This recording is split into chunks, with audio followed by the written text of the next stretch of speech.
the men who died, who gave that right to me, and I gladly stand up next to you and defend her still today.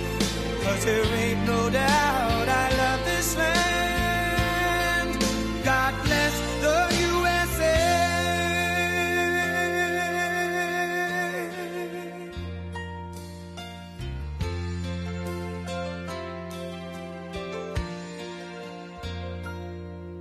From the lakes of Minnesota to the hills of Tennessee, across the plains of Texas, from sea to shining sea, from Detroit down to Houston and New York to LA, where there's pride in every American heart, and it's time we stand and say that I'm proud to be an American, where at least I know I'm free, and I won't forget the men who died, who gave that right to me, and I gladly stand up next to you and defend her still today. 'Cause there ain't no doubt I love this land. God bless the USA.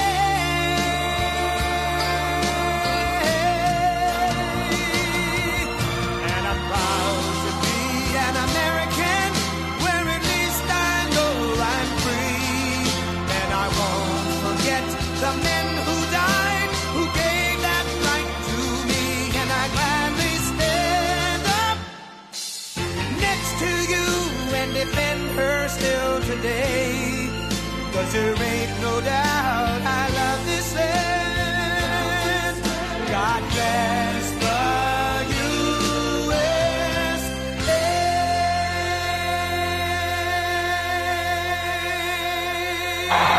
Thank you. Wow, thank you. Thank you. It's amazing.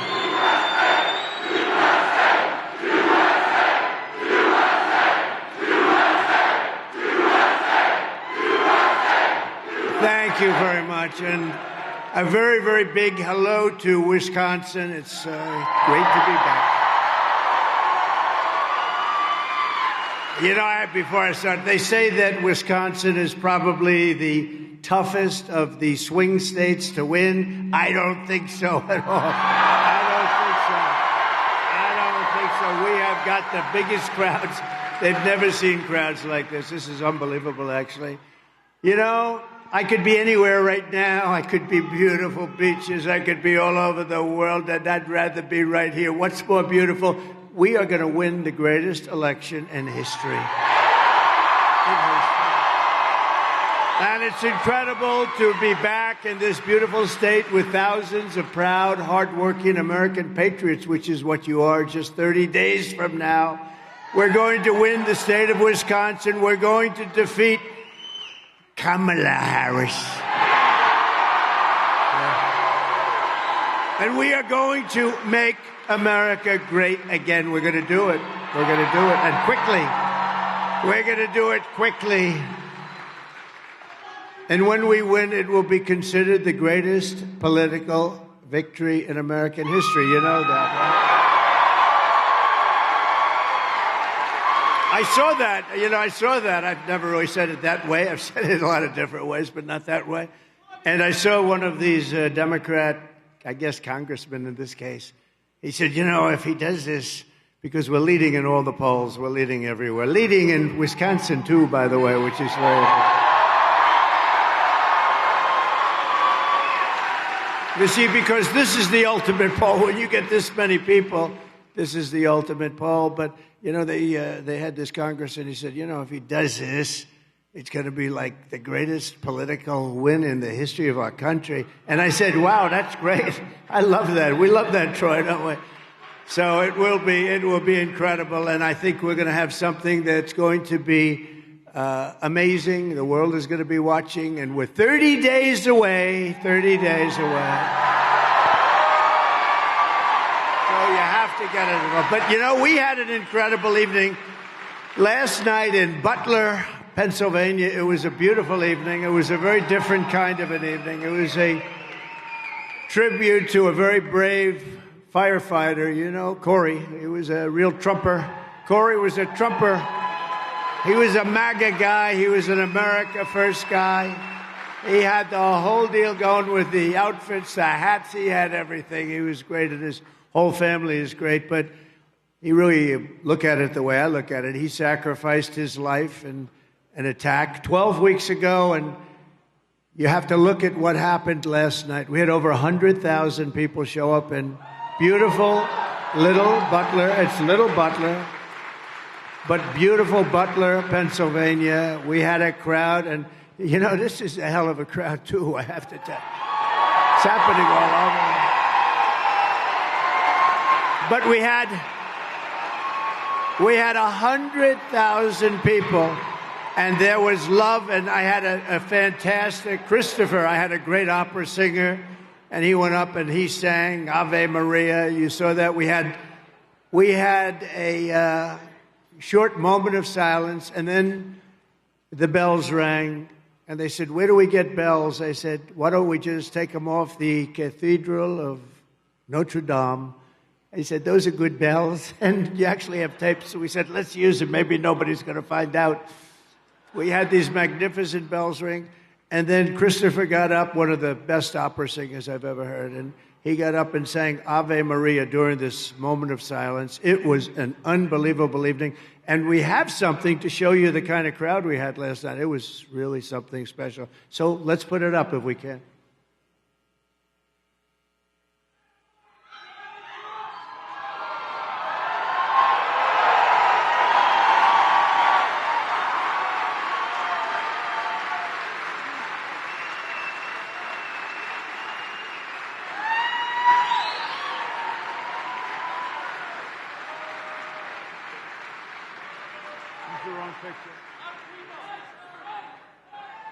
That was unbelievable. They used the wrong picture. It's the same picture, but they have the two side things. It's so stupid. But that's what we have that every once in a while, right? We have that. That seldom happens. But you got the gist of it. It was an unbelievable crowd, so unbelievable. And there was a lot of love in the room, and it was really an honor of somebody. So that was a different kind of an evening. I'll tell you, that was an evening to celebrate somebody who had died, and this is an evening a day to celebrate just really greatness, because we're going to have something so special happen. We've never seen anything like it. You can go around any place in the country now, and you have signs all over the place, Trump and Trump. And by the way, how good did J.D. Vance do the other night? Right? That was a good pick. That was a good pick. That was a very good pick. But from the very beginning of this journey, I've been on a mission to rescue our nation from a failed and corrupt political establishment and corrupt people, frankly. They are the most corrupt people. That's the most corrupt group I've ever seen, ever. Nobody's ever seen a group like that. And to give you back the country you believe in, the country that you were born in, and the country that you deserve.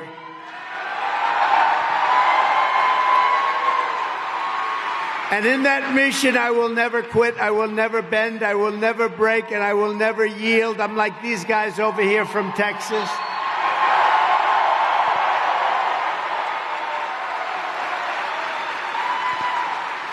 And like I really believe all of us, we say, not even in the face of death itself, I will not. This is so important what we're doing. We're saving our country. This country is in big trouble. We're a failing nation. We are a failing nation. We're a nation in decline. We're a nation in distress. And we're going to get it fixed very quickly. But you know what? If we have to go with another 4 years of these people, and she's worse than Biden, in my opinion. First of all, I think Biden is actually far more intelligent, if you can believe that. Can you believe it? I think he's more intelligent than she is. Ay, ay, ay. But I'm putting everything on the line to fight for you, and we're going to fight for you, and we're all going to win together. It's going to be the greatest win in the history of our country. I believe that.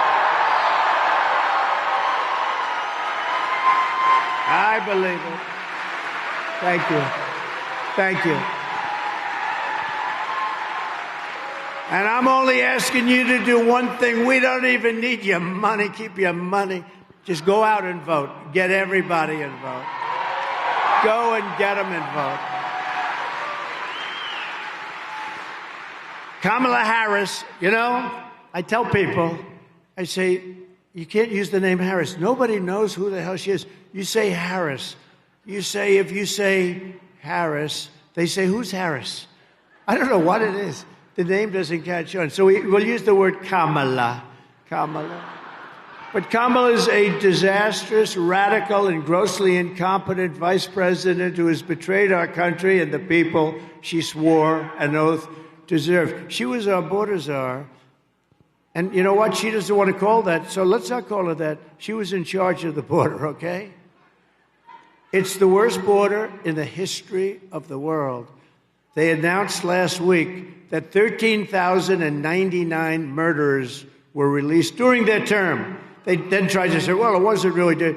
And somebody released it, and we don't know who, but it was a patriot that released it because she got up and tried to say that when she's in, she's going to do this, she's going to do that. Why the hell didn't she do it 4 years ago, right?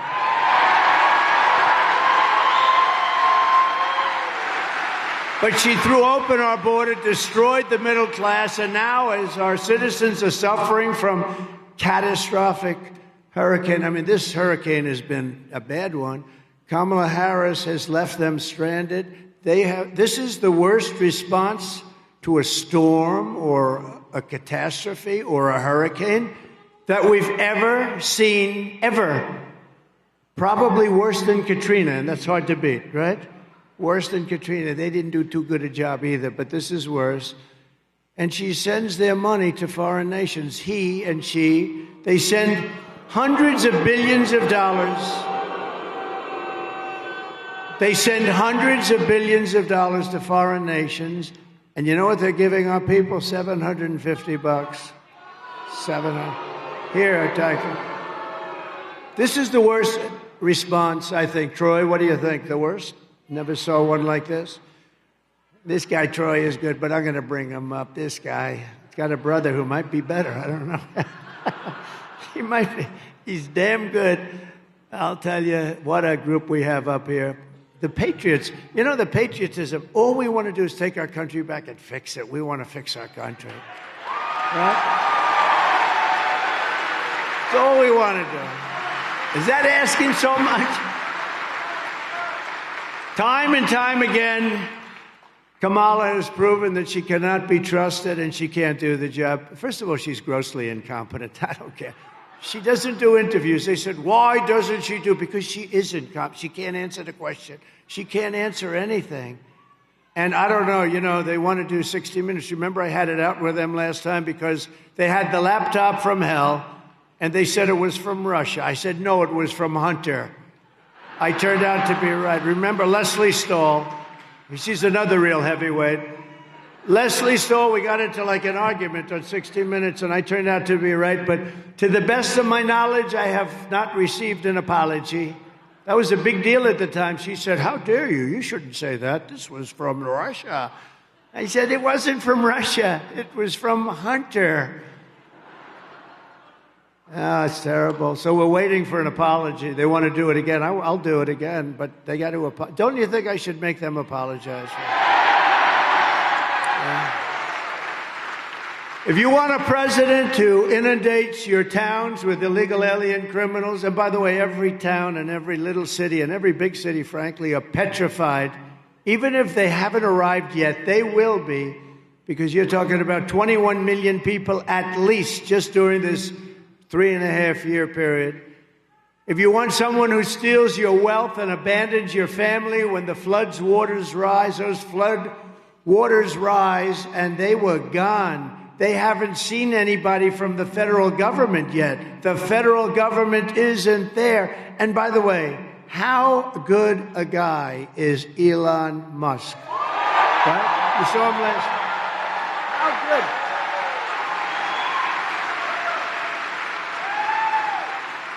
I mean, that guy, I didn't know anything about it. I get a call from a really good person in North Carolina. They said, the people, there's no communication. They said, do you know a man named Elon Musk? I said, yeah, I do, actually. He endorsed me very strongly, and we love him. He's a smart cookie. A little different, too. He's a little different. But he is one smart cook. He sends the rocket ships up. First time I ever saw the engines coming down. I said, what was that? Well, would like to be able to save the engines. It makes a lot of sense, but I never saw anything like that. This guy's unbelievable. So what happens is, he was there last night, by the way. He got the biggest hand you've ever seen. People love him. But they said, do you know Elon Musk? He didn't know. And I said, yeah, I do. Why? What do you need? And he said, they have something called Starlink. Starlink. He said, we have no communication in North Carolina. People are dying. Like 500 people are missing. It's a disaster. The federal government the White House is doing nothing. They've abandoned us. And you know, it's largely a Republican area. So some people say they did it for that reason. I don't even think they're that bad, but maybe they are. But they want Starlink. So I said, whatever it is, I called Elon. I say, and you can't get it. It's really popular. It's very hard to get. But they need it, and they need big doses of it, like fast. And I'm calling Elon. I said, Elon, in North Carolina and parts of Georgia, and the governor is doing a very good job, by the way, in Georgia, I have to say. A very good job. But in parts of Georgia and in real big parts of North Carolina, they need something called Starlink. I don't know what the hell it is, and you don't have to tell me because I don't want to waste a lot of time. But would you be able to get it? And we talked on the phone for a couple of minutes. And during my conversation with him, I got a call from North Carolina thanking me for getting Starlink. I said, how the hell did you do that? You're talking to me. You didn't have time. He said, well, I have a system. I think he's doing... No, I mean, he approved it while he was talking to me. Is that crazy?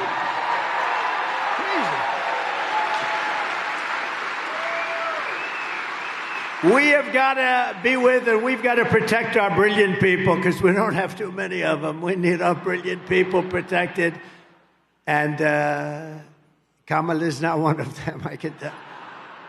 But if you want a president who will do whatever it takes to protect you, who will never forsake you, and who will never rest in the defense of our nation, and I'll tell you, I'm just thinking, it's a beautiful phrase, but we will never rest.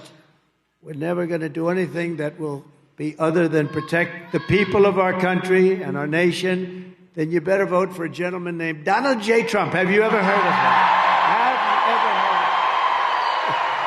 Have you ever heard of him? Thank you.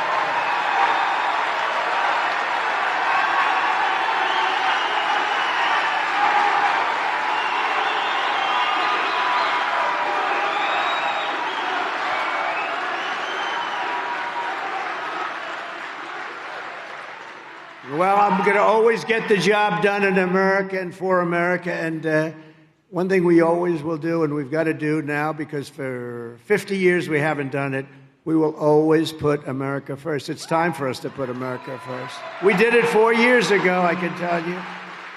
We were energy independent 4 years ago. Can you believe it? With the lowest energy prices, everything was the best. And that's why they compare this with what it was, and people like us. We had the greatest economy in history of our country, and we did well. And by the way, I'm just looking as far as the eye can see, long beyond the fake news. That's a lot of cameras back there. But long beyond the fake news. Look at all the... You can't even see.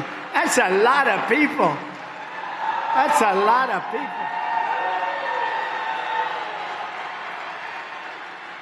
Unbelievable. Thank you. You know, I always like to move the fake news way back. And I figure they have cameras that can do it, but that's the maximum they can do. They say that's the, I don't think it is, but they say that's the max, because I would have moved them way the hell to the back, up to me. Because they block the view. They're blocking the view of these people. They block the view of all those people. But you know, this is like a poll.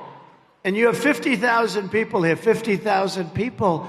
And, you know, that is a lot. If we get just the people here to vote, I think we win. I think we win. With your vote in this election, we can seal our borders, we can reclaim our sovereignty, stop inflation, raise your incomes, rebuild our devastated communities, and launch a new golden age of American prosperity and pride. That's what we're going to do. It's going to be American prosperity and American pride. But with 4 more years of Kamala Harris, your long nightmare is just beginning. Remember the word. Somebody said, give me one word to describe your opponent, Kamala Harris. You know what I said? Incompetent. I said she's incompetent. She shouldn't be in the position. In all fairness, I'm no fan of his, but we had him totally beat. We had the debate. He was gone, and we were 20, 21 points up. And they walked in, and they did a coup. It was a coup of a guy that got 14 million votes. She got none. She was the first one out. You know, she ran against him. He won. He got 14 million votes. He won. There were 22 people. She was the first one out. She never made it to a great place called Iowa. We love Iowa, the farmers. We love Iowa. But she never made it. She never made it to Iowa. And then all of a sudden, we're running against her. So they had 12 people plus her, and they wanted to be politically correct, and they picked her. And I don't know. I actually think if it keeps going like this, like we're doing, because they said she'd have a 6-week honeymoon, and she did. She had a little bit of a honeymoon period. You know, they went from the fake news, went from calling her horrible, the worst vice president, a total disaster, couldn't speak, couldn't do anything, to being wonderful. She's wonderful. Soon, the fake news. You know, they have the fake news as their partner, and we have a little news, but our news has been... And I never understood why they'd want this, why the fake news would want it, other than they hate our country, because I can't understand. Why do they want open borders? Why do they want sex change operations for people that are too young to even think about it? Why do they want men playing in women's sports, you know? Because we actually are now the party of common sense. I think that's what I like calling us now, right? Party of common sense. But with her in office, inflation will soar.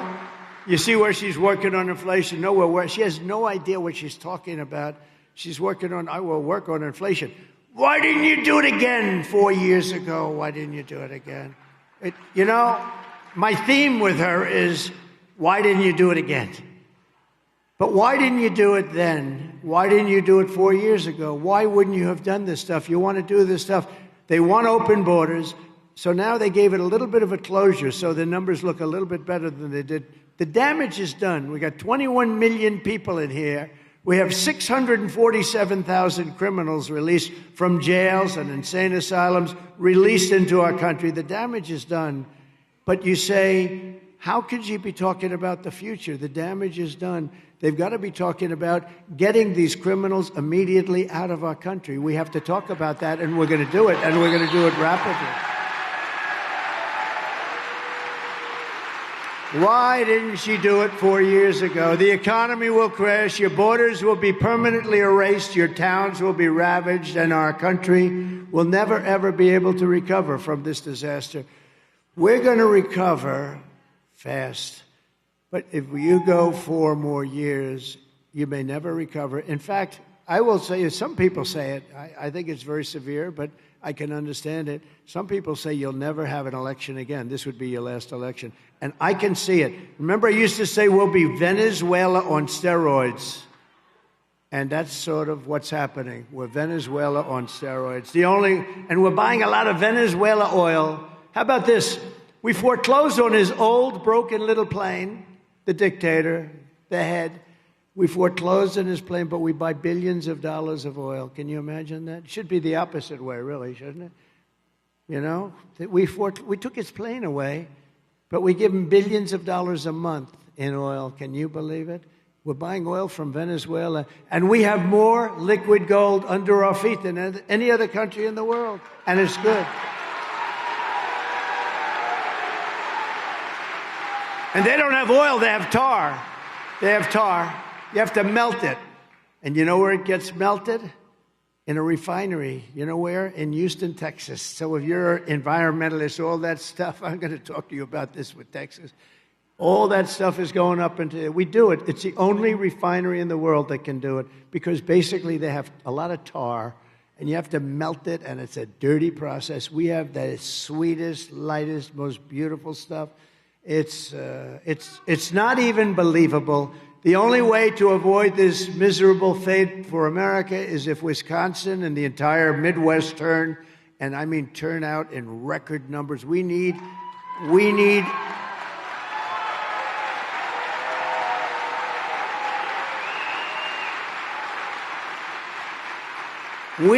and I hate to use this word because they should have never done it with respect to COVID. They should have never done it. But for this, we need a mandate. They shouldn't have done it with COVID. Everybody that did it should be ashamed of themselves, what they did. But we need a mandate in the vote, and we're going to get it. I actually think we're going to have numbers like has maybe never been seen before. You know, last time in 2020, we got more votes by far, by millions, than any sitting president in the history of the United States. Think of it. It's unbelievable. Think of the difference. We wouldn't have had Russia going into Ukraine and killing millions of people. Millions of people have died in that war, much worse than you even hear.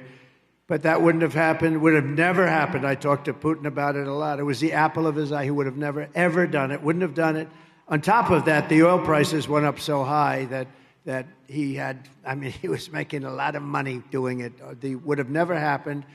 You wouldn't have had October 7th with Israel, the attack on Israel. You wouldn't have had inflation. You wouldn't have had the Afghanistan most embarrassing moment in the history of our country, and we lost 13 great soldiers. Nobody ever talks about the 40 soldiers that were decimated, so badly hurt. And we gave them $85 billion worth of the best equipment anywhere in the world. How stupid. And they moved out the military first. You're supposed to move out the military last, not first. And for 18 months, I spoke to Abdul. He's still the leader of the Taliban. I spoke to him. I said, Abdul, don't do it. But we didn't have one soldier killed in 18 months in Afghanistan. They were killing them like crazy under a man named Barack Hussein Obama. Remember Rush Limbaugh? Remember Rush Limbaugh? Rush Limbaugh would go, Barack Hussein Obama. We miss Rush. We need Rush. Oh, we miss Rush. But they were killing them, a lot of soldiers. And I said, don't do it, don't do it, don't do it. We didn't have one soldier in 18 months killed until we had that tragedy of a day and a moment. The most embarrassing moment in history. And actually, Russia, I think, went in because they saw how stupid we were with Milley and these guys that didn't know what the hell they were doing. We have great generals, by the way, but not the guys that you see on television. And you have to tell Kamala Harris that we've had enough. We've had enough of you. You're a horrible vice president. You destroyed San Francisco as the DA. You destroyed California as the Attorney General. You're not going to destroy the United States of America. Kamala, you're fired. Get out of here. Fired.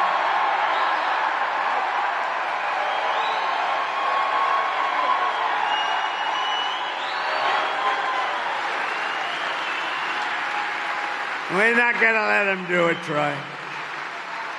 We're not going to let her destroy our country. That dummy. Did you see where the teleprompter went off yesterday? She didn't know what the hell. My teleprompter, I don't even use it. That's why I don't actually use it too much. But, you know, when you do this stuff a lot, teleprompters break. She had a bad moment yesterday. It broke, right? And she kept saying the same number over and over. I said, what's wrong with her? And maybe it didn't break. I don't know. She said it broke. But when you do this stuff, as we say professionally, you better be You better, because I've lost it many times. I had one in Ohio for Bernie Moreno, who's doing pretty good up there. He's running for the Senate, just like Eric is doing great here. He's running for the Senate. Eric Hovde. Doing good. Good man. He's a good man. Got to vote for him. But when you do it as much, it breaks. I was in Ohio. I think it was the windiest day ever in the history of Ohio. It was like Scotland. And the wind was blowing at a level that I've never seen here in this part of the world. And the teleprompters were like sails. Wah, wah. And then they blew off the stage. They blew. And we had 50,000 people. It was a great day because he took the lead right after that, a big, beautiful lead in the primary. But it was sort of an amazing experience. But you lose them all the time. And you have to be able to have a mind where you can actually speak without a teleprompter. And isn't it nice to have a president that can speak without a teleprompter? Isn't that nice? It's sort of nice. But you lose them all the time. But she was in La La Land. She was gone, and then it kicked in. She kept saying the same sentence over and over again, over. I don't know. I said, what the hell is going on? And then the teleprompter saved her. It kicked in, but it didn't kick in soon enough, let me tell you. Early voting in Wisconsin is underway now, so if you have an absentee ballot, return it right away as soon as you can. You can also vote in person using an absentee ballot starting October 22nd. And whatever you do, you have to get your friends, get them all out. You have a lot of people out there that don't vote, that love us, but they don't vote. You know who doesn't vote much? Rifle owners. We are Second Amendment people, but NRA gave us their total support. We have support from every group, but NRA gave us complete and total endorsement. And during that, I realized that, because I've always gotten it from the NRA, they've been very nice to me, I'll tell you.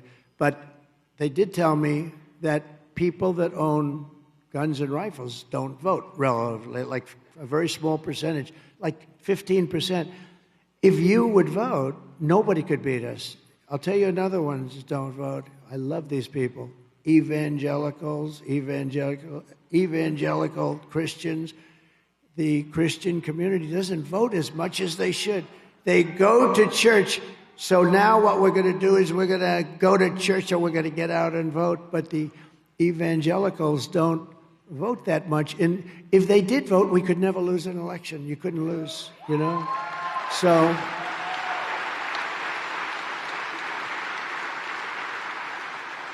So I have to be careful with this.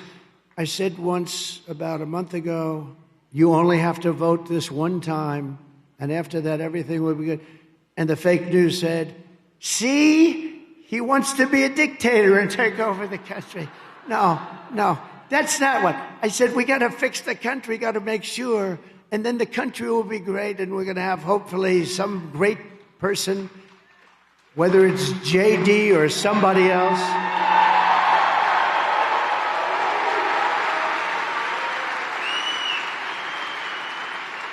And when the great Sean Hannity asked me a question, and I jokingly said, he said, okay, let's get this up. You don't want to be a dictator, do you?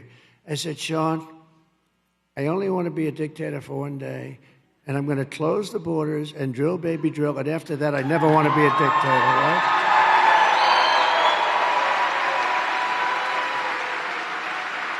So the fake news took that answer, and they said, Sean, I want to be a dictator. Click. Cut. So they said, Sean, I want to be a dictator. And they go, he wants to be a dictator. They cut the rest of the... These are the worst people. These are the worst. They said he's a threat to democracy. He wants to be a dictator. No, the threat to democracy are when you put incompetent people in charge of our country. That's a real threat to democracy. Starting on day one of my new administration, we will end inflation and we will make America affordable again because the prices are too high. The prices are too high. But if crazy Kamala is reelected, one of the first acts will be, and she said this, is to massively raise taxes on American families. I've never seen all my life, I've loved politics, but I've always been on the other side, like writing checks to politicians, right? But so I really understand, I like it and all, but I've never seen somebody that openly campaigns on the fact that they're going to raise taxes. It's always going to be like when Troy is back in Texas, he's always screaming, I will lower taxes, lower taxes. We always talk, we're going to lower taxes. We want to lower taxes. That's what this group is going to raise your taxes like by 78% or something. And they campaign on it. This is the craziest campaign I've ever been involved in. I had one guy beat, and so I have to beat two people instead of one. I spent $150 million beating sleepy Joe Biden, who I admire greatly for one thing. You know, I always have a hard time sleeping because I toss and turn. And honestly, I do. I think about the country. I'm tossing and turning and tossing because I want to, you know, like a lot of people do. You have businesses, you toss, turn. It's okay. It's like become your way of life, right? We think about whatever we're doing. In my case, I'm thinking about China. I'm thinking about Russia. I'm thinking about lots of things. And by the way, the enemy from within, the crazy lunatics that we have, the fascists, the Marxists, the communists, the people that we have that are actually running the country, not her. She's not running it, and Biden's not running it either, and you all know that. Those people are more dangerous, the enemy from within, than Russia and China and other people. Because if you have a smart president, you'll be able to handle them very well. But Kamala Harris, Lion Kamala, is called the tax queen because she loves taxes. So maybe just watch this video. Thank you. Joe Biden and I are about to get rid of that tax bill. Calling for a bold repeal of President Trump's tax cuts. If Kamala Harris was elected president, there are many different tax policies which could cripple the economy. But the first thing she wants to do is allow these Trump tax cuts to expire. Even the New York Times admits that 85% of the middle class got a tax cut. Americans will face a hike. The Tax Foundation finding that a couple with 2 kids making $165,000 a year would have to pay over $2,400 more in taxes. And on day one, I will repeal that tax bill. Joe Biden and I are about to work to get rid of that tax cut. Joe and I are about to get rid of that tax bill. Joe Biden and I are about to get rid of that tax cut. Everything from a 70 to 80% tax rate. I think that's fantastic. We've got to increase the corporate tax rate. Part of that is going to be about repealing that tax bill that they just passed. And also looking at estate taxes are going to have to go up. We will tax capital gains. But we're going to have to raise corporate taxes. Taxing unrealized gains just doesn't seem fair in any sense of the word. When the value of your home goes up, you pay higher taxes even if you don't sell your home. Your value of your home never moves the way the stock moves to say, we're going to tax what you don't have. That's a sore point, and it's a big deal. Is that something you think she firmly believes in? I think it's part of the proposals of the campaign. Under my plan, there will also be a carbon fee. There has to be some connection between the fee and bad behaviors, and there has to be, and that we have to monitor whether it's going to be passed on to consumers. But I'm going to tell you that should never be the reason not to actually put a fee, and in particular, a carbon fee.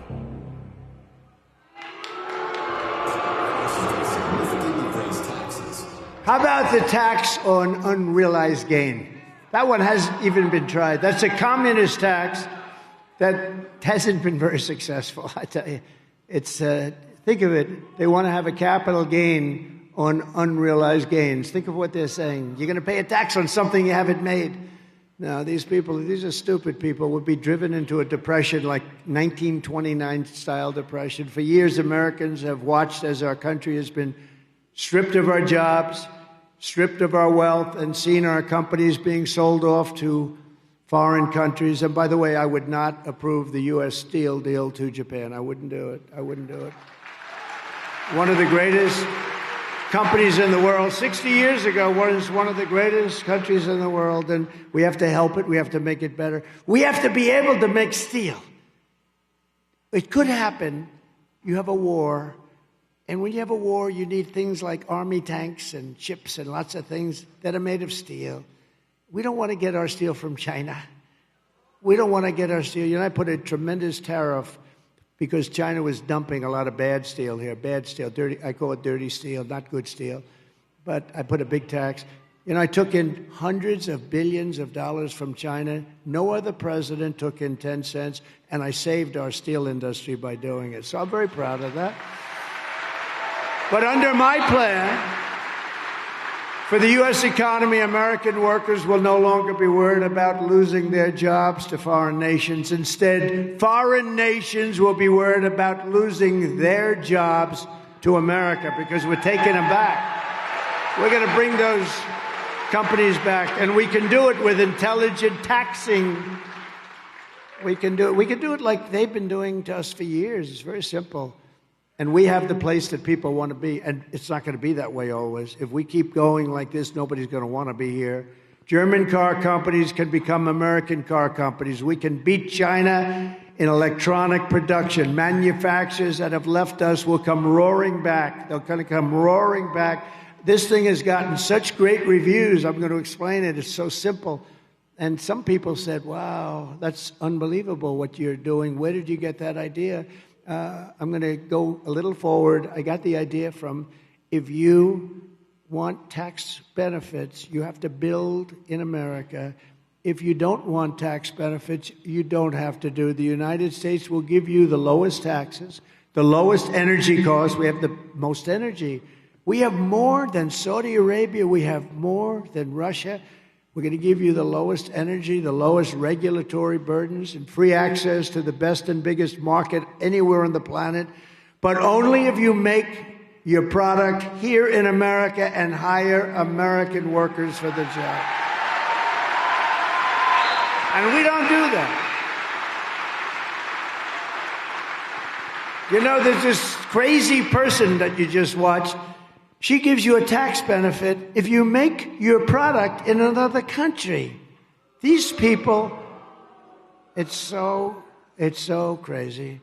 And if these companies don't take the deal, they'll pay a very substantial tariff when they send their products made in another country to us, and we will use the hundreds and billions. We will, it's really trillions, okay? But we're going to use the hundreds of billions of tariff dollars to benefit American citizens and to pay off debt, because we have to start paying off debt. And this new American industry will create millions of jobs, massively raise wages for American workers, and make the United States a manufacturing powerhouse like it has never been before. We were good, but we can be better than that. If we do this, and it's so simple, and essentially we're doing to them what they've done to us. They do it, it's so, and some of the worst abusers, I call them abusers of our country, are our so-called allies. What they do to us on trade is just incredible. It's not going to happen any longer. I guarantee you it's not. You know, they respected your president 4 years ago. Now they look at this guy, and now they have somebody that's dumber than he is coming along. It's not good. It's not good. And we can't play games. I'd like to be nice. I want to be nice. I think I'm a nice person, but we can't take games. We can't. If we lose this election, this country's finished. I really believe it. This country is finished. By contrast, the tax queen is demanding a 33% tax hike on all domestic production. You know what's going to happen? All of those companies, even small businesses, but all of those companies are going to leave our shores. Everybody wants the companies. That's what they want. It's very competitive. She even has a plan to tax the unrealized, and we're going to talk about that, but it's the craziest thing. Never been done, could never be successful. What it will do is bring you into a wonderful age of our country. 1929 depression.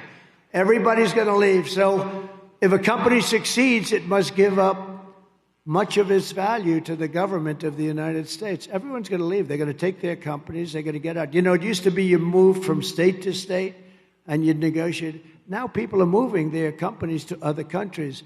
And we're getting killed, by the way, by Mexico. Mexico is killing us. So just be ready, because if I'm president, we're going to take that back from Mexico. They're not treating us right. They're building massive car plants. They're building some of the biggest auto plants, car manufacturing plants anywhere in the world.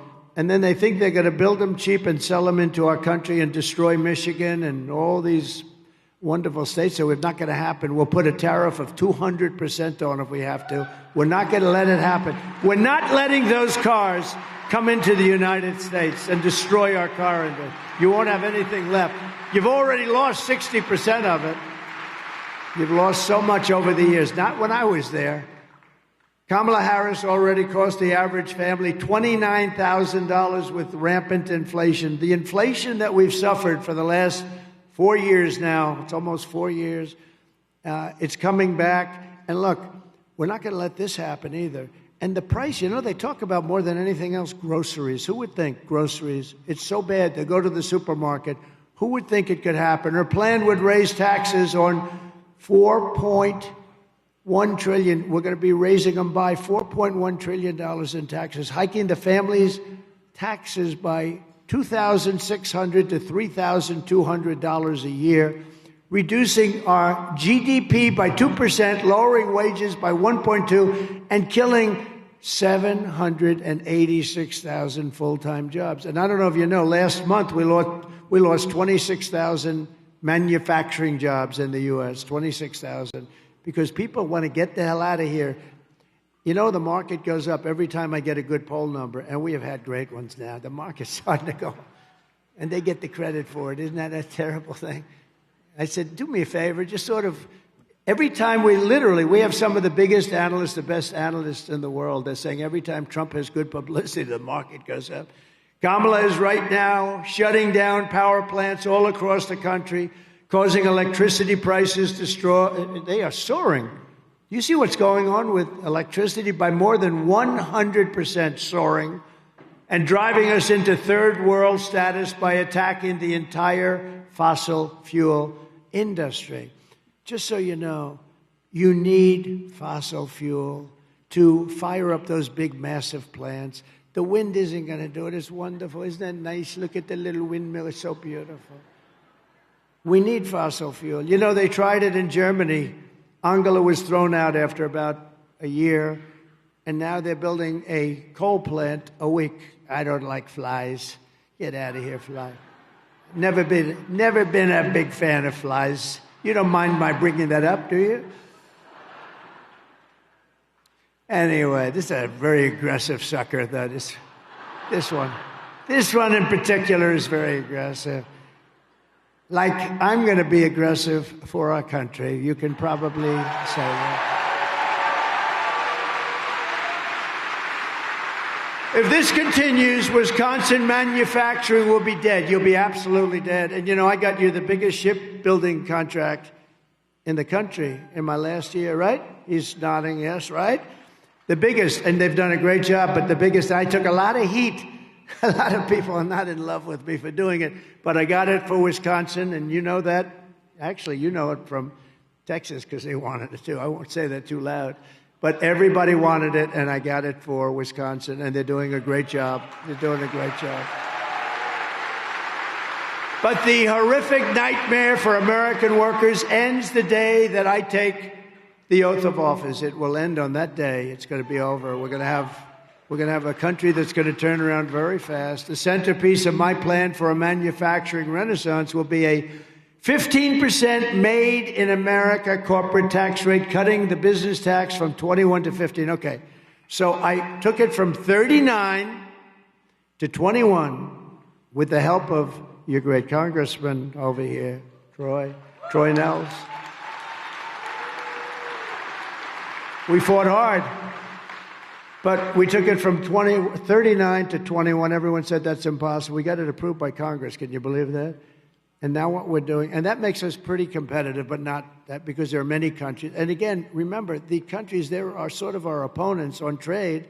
They're actually our opponents, and sometimes it's pretty vicious opponents on trade. But we took it down to 21 from 39. Now I'm taking it from 21 to 15, but only for those who make their product in America, right? Pretty simple.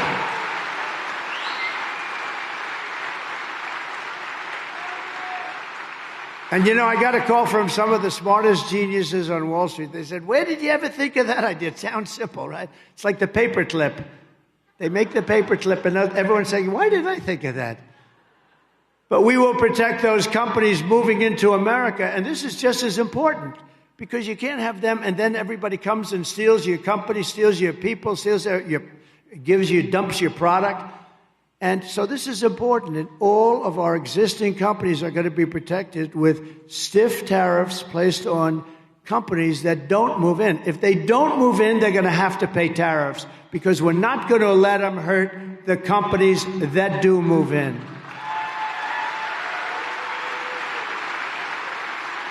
And the only way they can get out of paying those tariffs is to build their plants and factories here in the USA, anywhere in the USA. And Wisconsin would be nice, but anywhere in the USA. We will also cut energy and electricity prices in half, 50% within 12 months, including for all people and families, not just companies. So ready? Your energy bill will be cut from January 20th, will be cut by 50% in 12 months, okay? 50%. And I hate to say it, with your Democrat governor, you have some of the highest electricity prices and highest energy costs, is just about at the top in Wisconsin. You have some of the highest costs. So you do have a lousy governor. It's like, I do hear just one thing about him. He doesn't work hard. That's the only thing I hear about him. How does he do it? He doesn't even show up. That's no good. No, he's a lousy governor. I guess they'll work on that next cycle, but he's not a good governor. We will quickly double our electric capacity. You know, if you do AI, AI is the new big thing, whatever, but AI is the big thing. But AI, to do it successfully and to be the leader, because China's already starting and very big, we need double the electricity. For whatever reason, they need massive electricity. We need double the electricity that we have right now. Who would think that? So what we have right now, you need doubled, and we will get that done. We'll have to do something with respect to the environment, because under the environmental impact statements right now, it would take you 20 years to build anything having to do with electric or anything, any form of energy. We're going to do an expedited plan where it'll be done in a matter of like weeks or months. We've got to get it done. We cannot do these impact statements that take years and years and years. People are working on a project. They start off as young men and women, and by the time they're old and retired, the project gets rejected. They actually get rejected. They work on it for 20, 25 years, and then it gets rejected. We're not going to have that, because it's really a way of hurting us. I mean, it's a way of hurting us. We're not going to do it. We need tremendous electric here, so that people like Elon and other people that are into this whole world of this, it's a new world, but it's going to be a very big world, a very fascinating world, probably a very dangerous world. AI has got some little tricks to it that we have to be very careful with, but they need massive electricity, and we're going to provide it. We're going to be able to compete with anybody. We'll be the leader. We're going to be the leader in virtually every field. We're going to be the leader in automobile manufacturing. Think of that. And it'll happen quickly. And I have pledged to remove 10 old and burdensome regulations. And I did this. We had more regulatory cuts when I was president than any president in history by 3 times. But we're going to get rid of burdensome regulations. We're taking them off the books, and it's 10 for 1. We put in 1, we get rid of 10, and it had a great impact. Great impact. But I had the most success in history in cutting regulations. I gave you 2 things. I gave you the biggest tax cut in history, and I gave you the biggest regulation cut in history. And those 2 things gave us the greatest economy in the history of our country. We had that just a short time ago. So if you want your incomes to plummet, your net worth to collapse, your tax bills to soar, and your jobs to disappear, then vote for Kamala, because she'll do very well. But if you want Washington bureaucrats to keep their greedy hands off of your money and out of your pockets, then you have to vote for Trump. We're going to get this thing done fast. We're going to work together and get it done.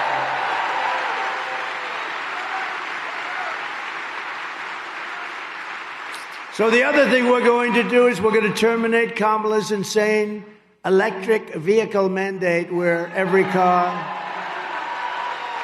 has to be in a very short number of years all electric.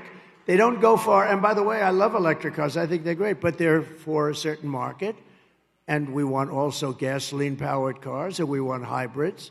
And the new thing is hydrogen cars. You heard me talking about it. Hydrogen cars is the new thing. It's got one problem. It's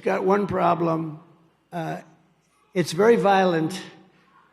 If it blows up, you are not recognizable. Please come down and identify your husband. There's a blood stain on the tree. Can you identify it? No, it's very violent. Did you know that? It's dangerous. If it blows up, you're screwed. Okay. So I'm going to pass on that particular car. They say it has a wonderful future, but the one problem is it's really dangerous when it blows. Okay, it wipes out people on the street. I mean, it's terrible. I would actually say they shouldn't even go too far with that one, don't you think? I don't know. I think we shouldn't go too far, but hydrogen is a big new deal. The other thing we're going to end is the Green New Scam. It's the greatest scam in history. You know, we had the cleanest air and the cleanest water in the history, meaning the recorded history of our country. We had clean air. That's what I want. I want clean, beautiful water, and I want clean air. And after that, I want jobs and I want success for our country, right? My pro-worker policies are one of the major reasons why I've been endorsed by the rank-and-file membership of the Teamsters. Can you believe that? We got 60% of the Teamster members in Wisconsin. Any Teamsters here? Thank you. Any Teamsters? Yes. Thank you very much. That's very nice, because typically Democrats get, and we won nationwide. We won 60% of the Teamsters vote, and we also won 100% of the Fraternal Order of Police, the largest, 400,000. And I do believe that from sheriffs and from law enforcement and from Border Patrol and from ICE, from anything having to do with law and order, I think we're at 100%. We've got like everybody, which tells you something, you know, which tells you they don't like people that were in charge of defund the police. She was in charge of defund the police. Anybody, she's a radical left. She's further left than crazy Bernie Sanders, okay? That's pretty fun. No, she's considered worse than Pocahontas, she's worse than Pocahontas, she's worse than Bernie Sanders. How the hell do you people, is there anybody here that's going to vote for Lion Kamala? Please raise your hand. Please raise your hand. Actually, I should say don't raise your hand. It would be very dangerous. We don't want to see anybody get hurt. Please don't raise your hand. As we bring back our jobs, we will also restore America's borders with 4 more years of Kamala. Every Wisconsin small town and Midwestern, the Midwestern cities are just devastated by this, will be flooded with illegal migrants from the most dangerous places on earth, and Wisconsin will not be Wisconsin any longer. No state will be. The country won't be the U.S. any longer. It's very simple. Your state will be a dumping ground for people that have committed murder, violent crimes, drugs, jail. They're in jails. And that's what's happening. We have 21 million people, as borders are. They came in, and they came in from prisons and jails and mental institutions and insane asylums. And a level of terrorism and a level of terrorists that we've never seen. You know, I never talked about it when I was president. We didn't have one terror attack in 4 years. Think of it. Not one.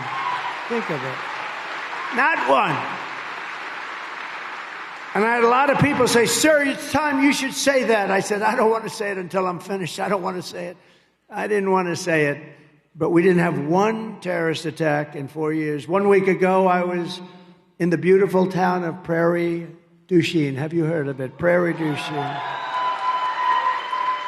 In western Wisconsin, where, by the way, we had 60,000 people show up. That's the good news. But Biden, Sleepy Joe, didn't give us the number of people required So we ended up speaking in front of a relatively small group. I hope those people, we're going to go back and we're going to take care of that situation. They didn't give us the people necessary, so we spoke in front of a rather tiny little portion of them. They stayed around. They were great. But we had 60,000 people there, and I think you're getting close to that right here, too. It's pretty amazing.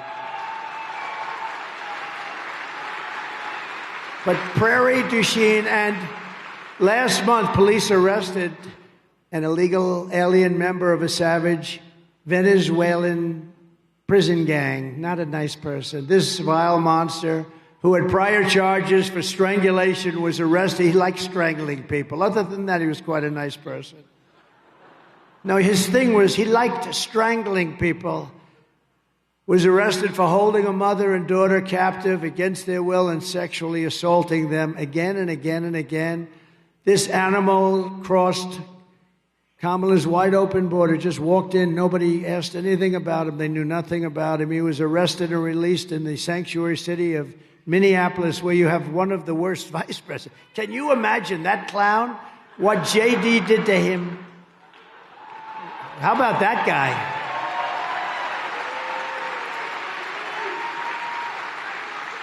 And he was immediately released by Minnesota and set loose to prey on more victims, and he did earlier this year in Fond du Lac, Wisconsin.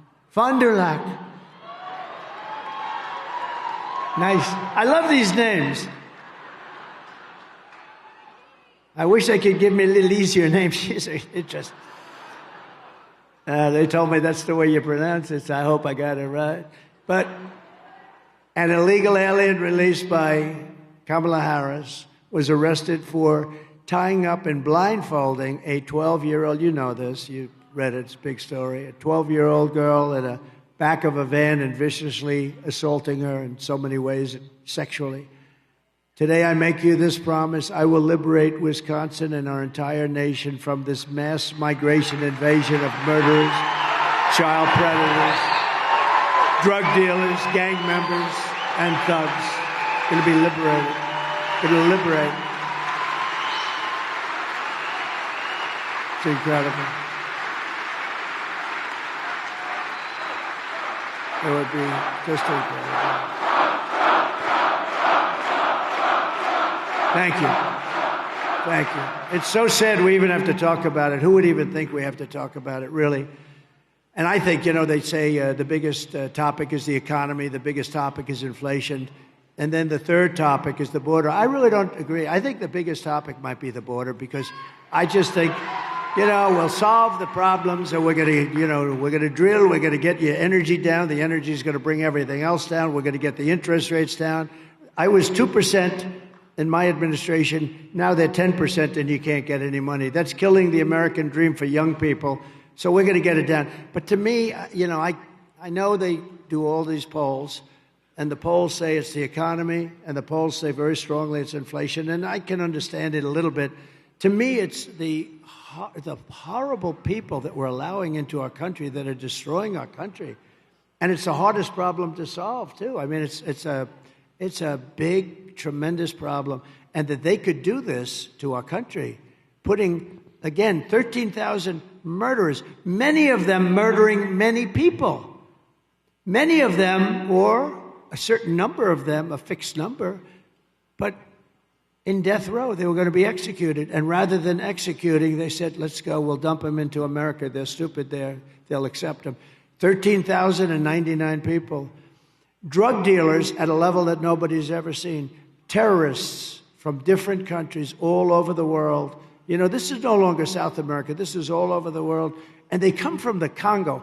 The Congo in Africa, I don't know what it is, but large numbers of people are coming in from the Congo. And you know where they're coming from? The jails of the Congo. What's happening is these dictators are taking their jails and they're emptying their jails into the United States. And crime in Venezuela is down 72%. Crime all over the world is down now because they're putting their criminals, they're putting their jail people, they're putting their drug dealers, they're bringing them into the United States of America, and they're dumping them, and they say, don't come back. And if you do come back, we're going to kill you. And we're stuck with them. We're not going to be stuck with them. We're going to be bringing them back, and we're going to shove them right down their throat. They should have never been allowed to be here.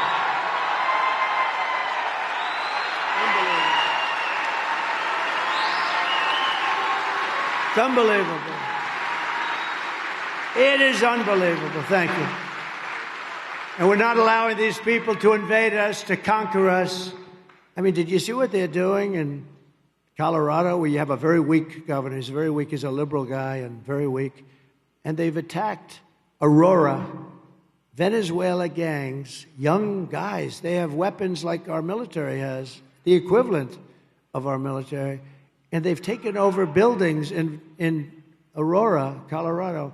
And the governor, he doesn't know what to do because he wants to be nice because he's stupid.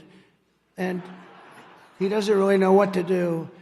I think they need a new governor. On day one of my new administration, the invasion of savage criminals ends. And on that same day, the largest deportation in American history begins. The largest deportation. And I'm not happy to say that. I'm not happy. It should have not been necessary. This has all happened over the last almost 4 years now. It shouldn't be necessary. We had the safest border in the history of our country. Oh, my favorite chart in history. Bring down that chart, please. I don't know if you have it. If you have it, bring it down. I love it. I wouldn't be here if it wasn't for immigration. I wouldn't be here, Troy. I looked over at that chart and ping. If I didn't, it's amazing. That chart is I kiss it every night. I take it to bed with me every single night. No, I turned over to look at the chart. At the beginning, not the end. It's always on the left. It's never on the right. And just one day it was on the right. And if I didn't turn my head, somebody would be here. But I guarantee you they'd have a hell of a lot less people. You'd have about 3 people in the front. But for all of that, but take a look at that. When you look at that chart, see the arrow at the bottom? That's the lowest number of immigration we've ever had in our country in recorded history. And look what these stupid people allowed to happen to our country. That was the day I left office, right there. That was the day, the red arrow.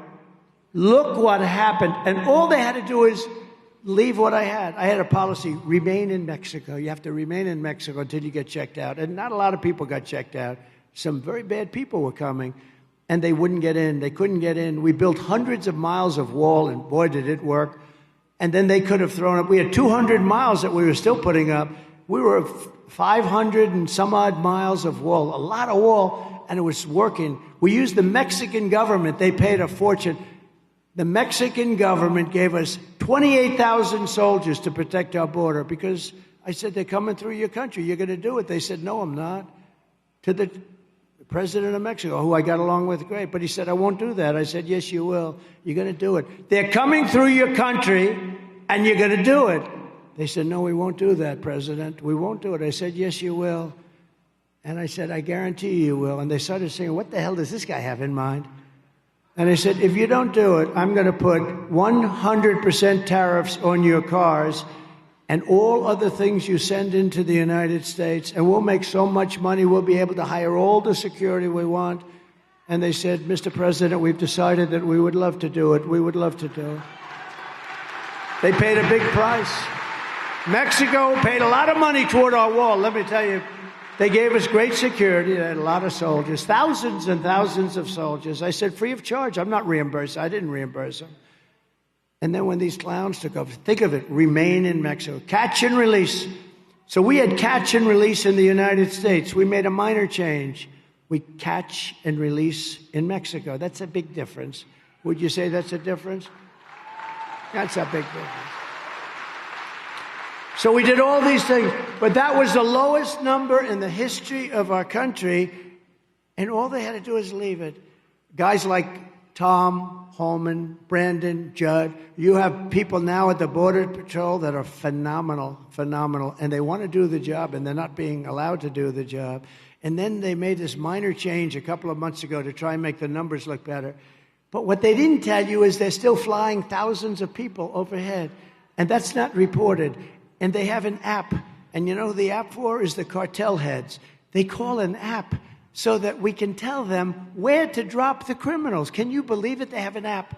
So they have the plane and they have the app. And that's not included in the numbers. Just like 818,000 phony job numbers. I call them fraudulent numbers. 818,000 job numbers. They defrauded. They said there were 818,000 jobs. And they reported it. And they were going to unreport it and correct it right after the election. But we had a great whistleblower who rang it out on them. 818,000 jobs were reported fraudulently to make their numbers look better. These are bad people that we're dealing with, so you have to get out and you have to vote. You also need to vote for the next senator, and I mentioned him, and he's great. He's strong. He's powerful. If he wants, he can come up, or he can just sit the hell down because you're going to vote for him anyway. I got to. But Eric Hovde is running to defeat radical left Tammy Baldwin. You want to come up fast? Come on, Eric. We got to get this guy elected. Come on, you want to come up? Come on up. Come on up. Now he's a little nervous about coming up. He said that was the worst invitation I've ever had. Come on up, Eric. He's great. No, he just said, do you want me up? That was the worst invitation I've ever had. Come here. Say a few words. I always love being here with President Trump. Let's give him a round of applause.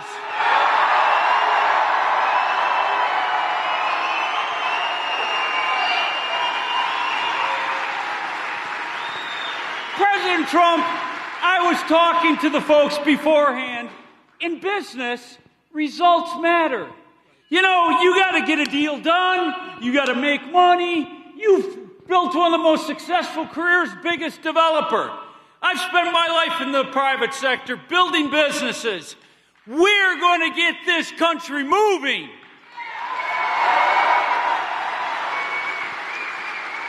President Trump gave you wage increases of 7.7%, a record for America. That's results.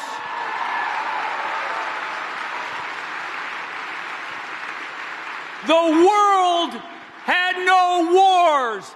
That's results.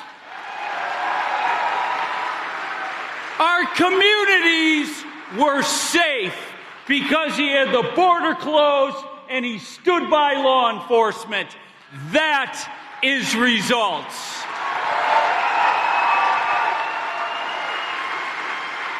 Senator Baldwin, Kamala Harris, they're career politicians that have never accomplished anything and have failed at everything.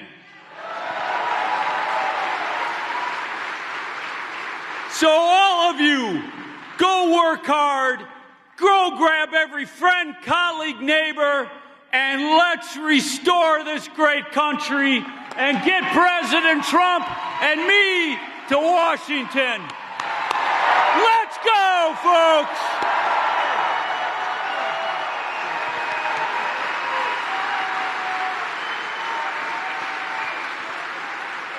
Thank you very much, Eric.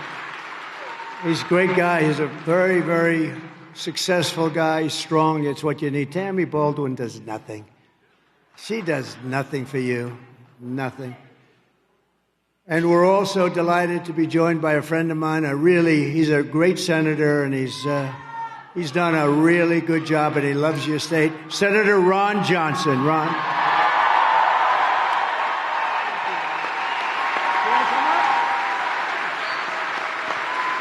We have plenty of time. It's a Sunday, right?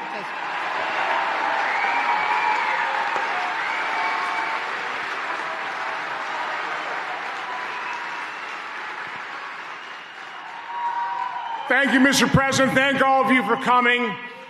On behalf of the hundreds and literally thousands of Wisconsinites that I've talked to over the last few months that want to convey to you their appreciation, oftentimes with tears in their eyes.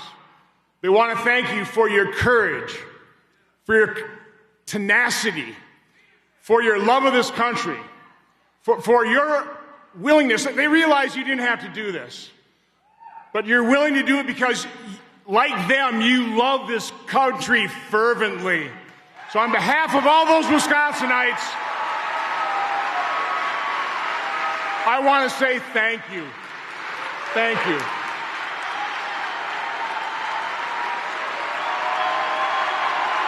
Thank you.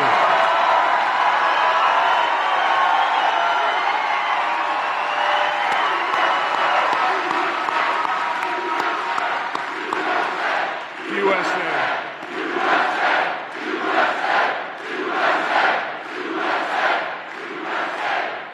I also want to thank you for your new alliance with Bobby Kennedy. Not only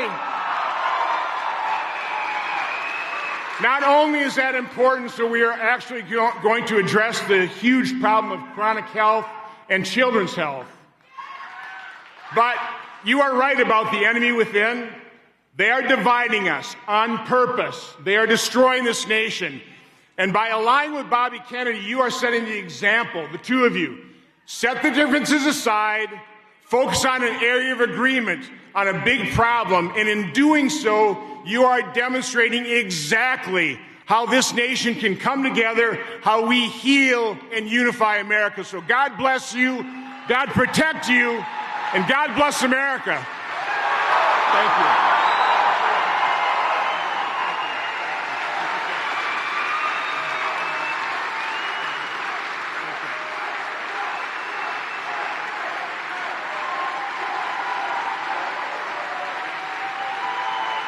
Thank you very much. Thank you very much. Great round. Thank you. It was a great job. I'd like to, if I could, just for a second. So you have a young, brilliant congressman, and he's on a committee, and it's a very important committee, and he's studying fraud and the fraud within the Democrat Party and what they're doing in terms of campaign contributions, and it's a tremendous scandal, and I'm afraid the fake news, they'll probably all turn off the cameras now, but I say, could you just give just a little prelude, because I think it's going to be one of the biggest stories in a long time. Even if they don't want to cover it, they'll be forced to cover it. So I'd like to ask Congressman Bryan Steil to come up, please.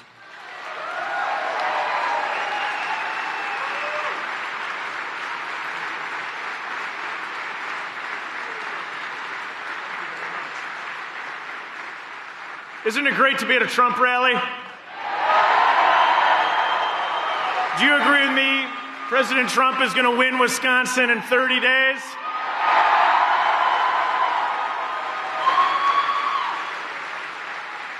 When we drove over here, people were waving signs and holding up Trump signs. And we saw a lot of men and women of law enforcement are working to keep you safe, Mr. President. So to all the men and women of law enforcement here, thank you for what you're doing to keep President Trump safe.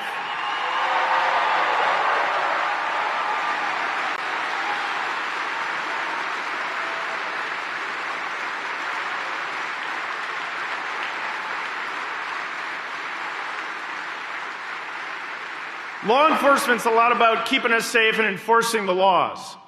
And in this election, we want to make sure that people are following the laws. Things like photo ID and U.S. citizens are the only one who should be able to vote in U.S. elections. Don't you agree? As chairman of the Committee on House Administration, we began trying to figure out how all these things are operating. And in particular, where's all the funds coming into the liberal campaigns across the state of Wisconsin running TV ads against President Trump? We looked into Act Blue and we called him into the committee and we said, what processes are you using? And I said, you're using a CVV code. That's that little 3 or 4 digit number on the back of your credit card that you have to use when you buy almost anything online. And we found out they weren't requiring it if you want to make a donation on Act Blue. Then we started to dig further and we started to find more and more things where they don't have the financial security in place that they need to. So we did a big review and we've transferred it over to a group of Republican attorney generals from across the country. And they're digging into this information, Mr. Trump. I think they're going to find a lot of answers very soon for you.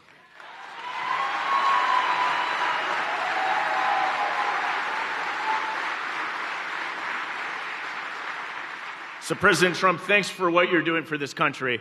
I think you're going to win not only Wisconsin, but the presidency in 30 days. And you see this crowd and everyone here. Thanks for all you're doing.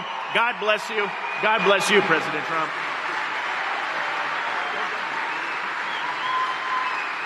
Thank you. Thank you, Bryan. Also with us are members of Congress, great ones.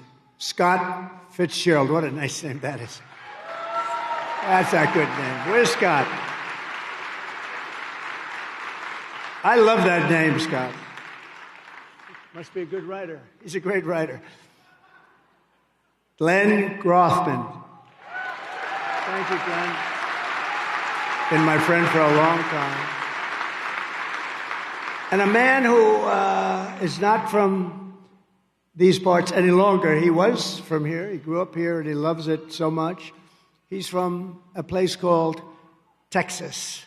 And he's one of the most popular politicians in Texas. He does a phenomenal job. And he has literally parked himself up here for the last couple of months, and for this last month in particular. But he's been here with his brother. His brother is a phenomenal guy. And they are here for one reason, to make sure the election, people get out to vote, and to make sure it's honest. And the people of Texas know this, and they love this guy for what he's doing. He said, I can help. He's so popular. He won by a lot of votes. He has no problems at all. But he felt he was better off coming up, because if we win Wisconsin, we win the presidency. We win the presidency.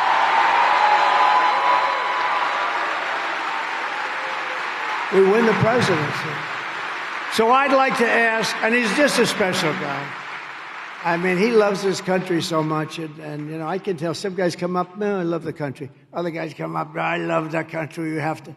And he's one of the latter. He's one of the guys that just loves it. And they love him. They love him so much in Texas. They love him here. But what he wanted to do, because he knows it so well, he's a part of Wisconsin, he wanted to be here to make sure that we win and to make sure that it's as honest as we can get it, because they're going to cheat. They cheat. That's all they want to do is cheat. And when you see this, it's the only way they're going to win. And we can't let that happen, and we can't let it happen again. We're going to have no country. So I'd like to ask a very special man and a friend of mine, Troy Nehls, to come up with his brothers, Trevor, Tim, and Todd. Please come up.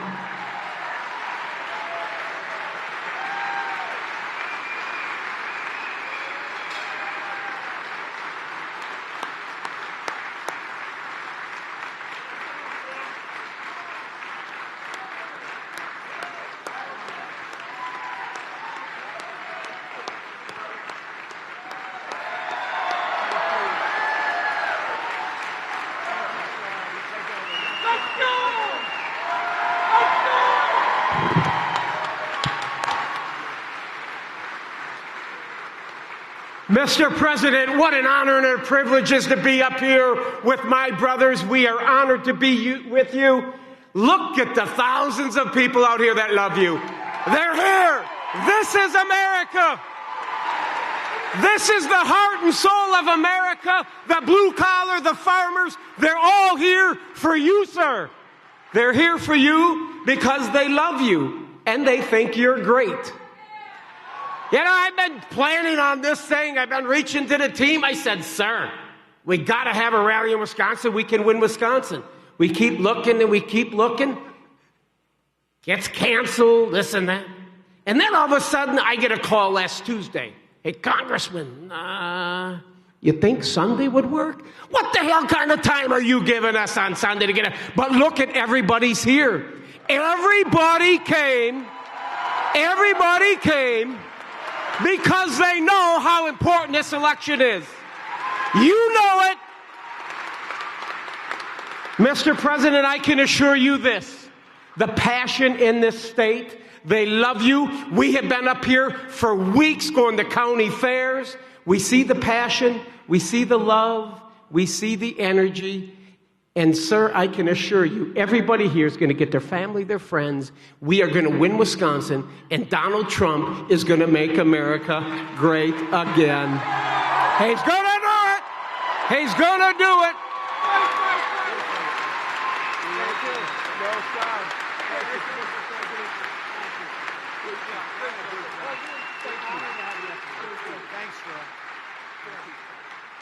Well, I've never seen it before, and his district is so happy he's doing it. He explained it to them. What do you want to do? They love that he's doing it, and we really appreciate it. And we're leading Texas by a lot.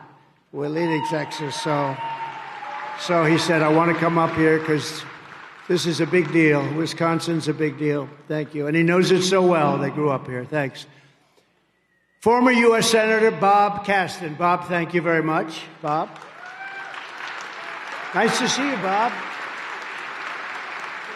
Look good. And Dodge County Sheriff Dale Schmidt, who, by the way, is here with a group of Wisconsin sheriffs announcing that they are endorsing Trump. We love him. Come on up here, Sheriff.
You're here for him, not me.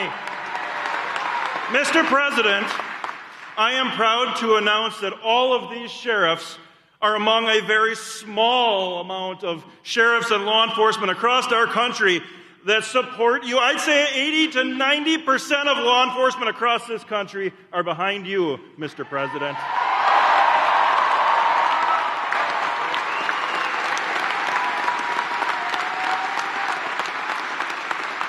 I have something very important I think you're going to want to hear.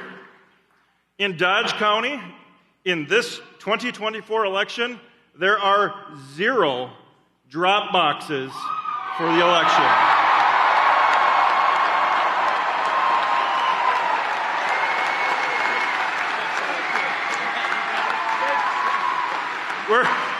Our clerks are fantastic. We're going to make sure that we have the best, most secure election in Dodge County history. And one last thing, Mr. President. The last time I met you, I was with 200 sheriffs standing on the South Lawn. And you came out and you shook a bunch of sheriffs' hands, and you didn't quite get to me. Wait.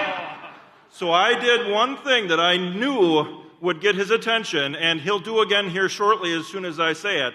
I shouted, and he walked over to me afterwards, "Best president ever!"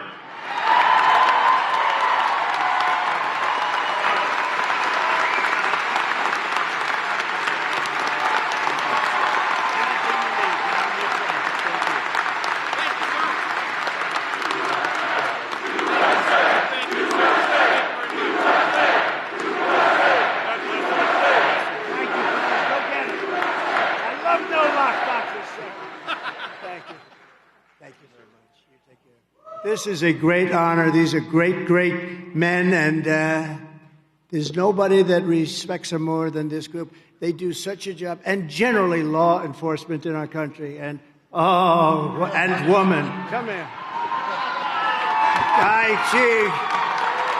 She's the best one up here, I think, right, Sheriff? You bet. Thank you. That's good. Thank you very much. But I appreciate it so much, and the endorsement means a lot to me, and anything you need, I'm here. Thank you very much.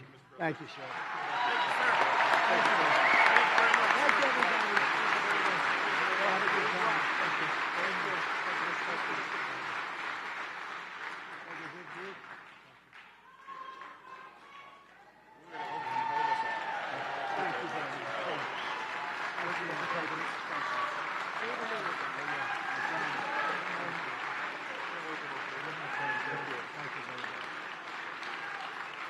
These are great people.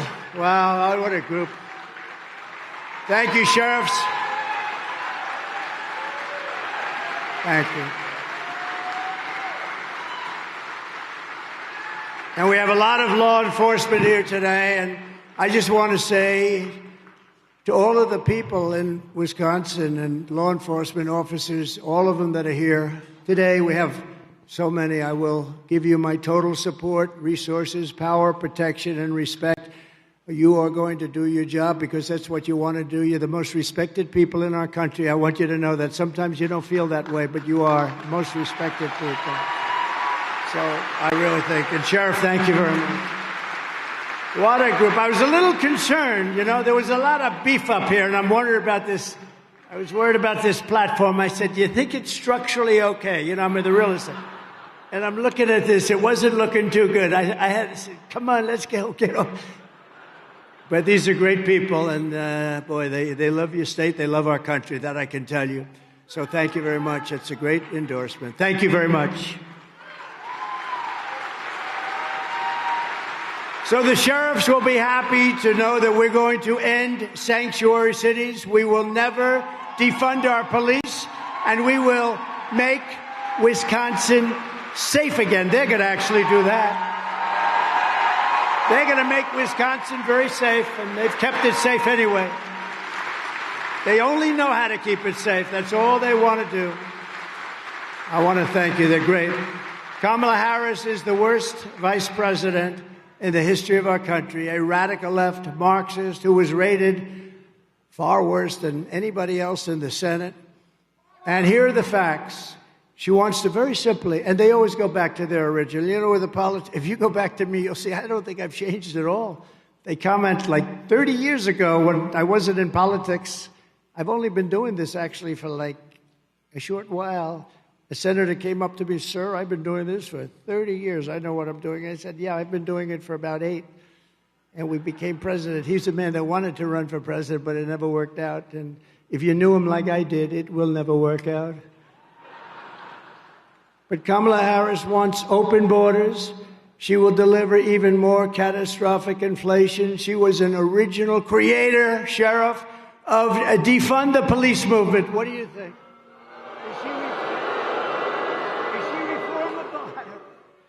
Sheriff, is she reformable? She was in charge of defund the police. Do you think she's fully reformed? I don't think so. I don't think so. And anybody who wants to defund the police for even a week or for even a day is not worthy of being president of the United States.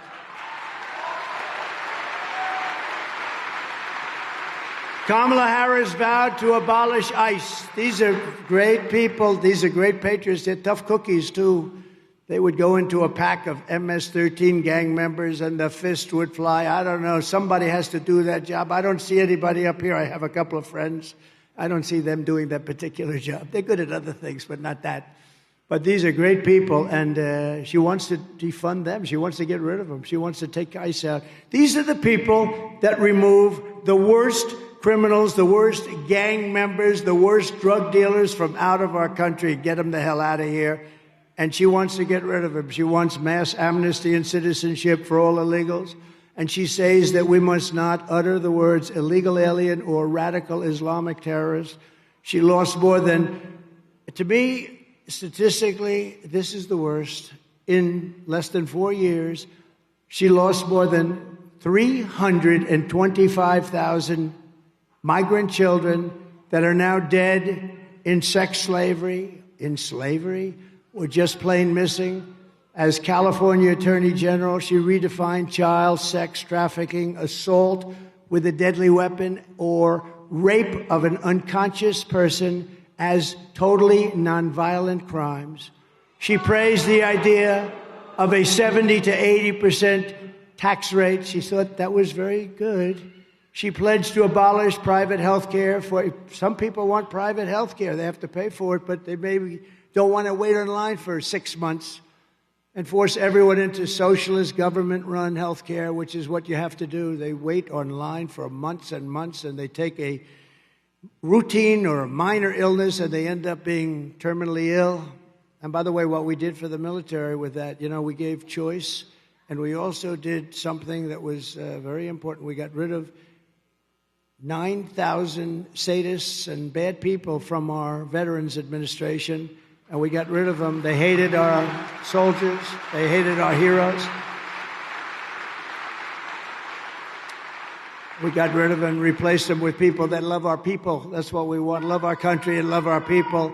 The other thing we did, which is very important, is choice, because our veterans were waiting in line. You know, we had a 92% approval rating with our vet. Now it's down into the 40s, and they're getting rid of a lot of the things we did for our vets. We had choice where if you had to wait more than a day for a doctor, a day and a half at the most, you go outside, you get a local doctor, we pay the bill, you get yourself fixed up.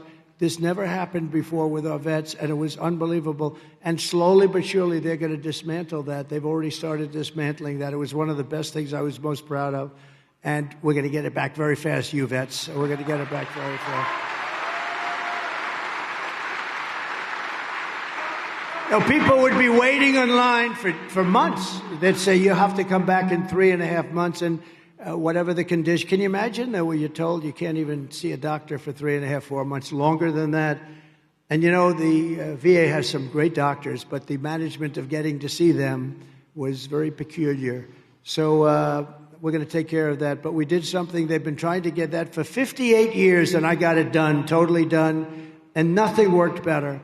And again, 92% approval rating. It was rarely in the 40s. So I was very proud of it, and we'll redo it again. We'll redo it fast. I know exactly what to do, and we're going to redo it. We're going to take care of our veterans, and I think everybody wants that.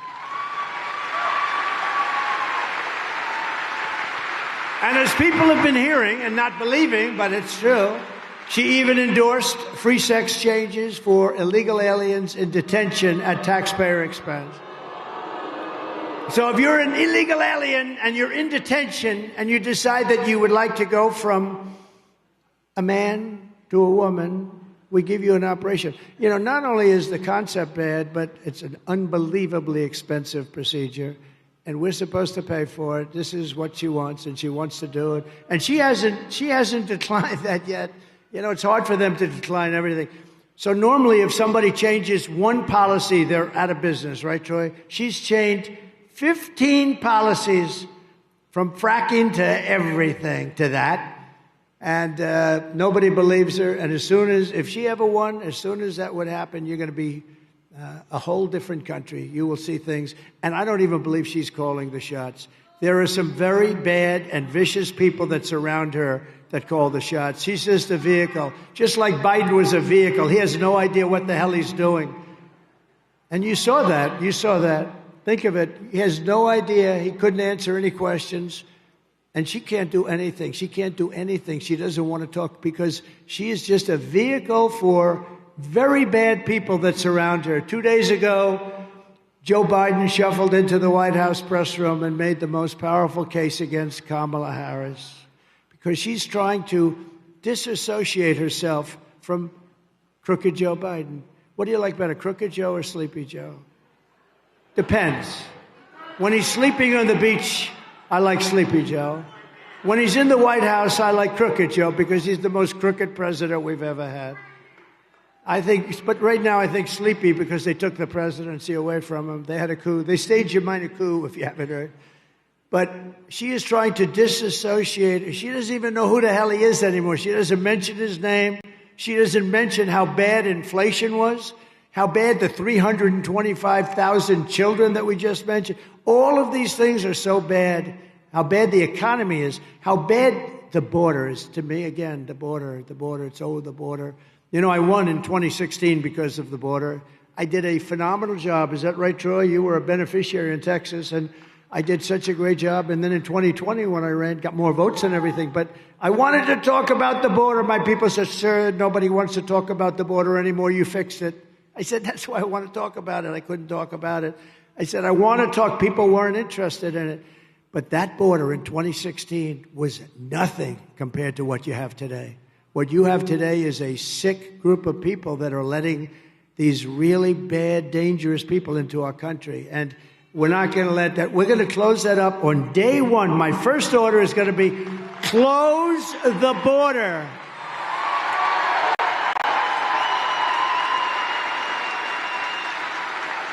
And they could do that too. They could do that too. You know, Biden could do that right now. He could get up and say, close the border, and they'd do it because the president has that power. He doesn't need bills. They keep talking about bills. The bill they're talking about was the stupidest bill I've ever seen.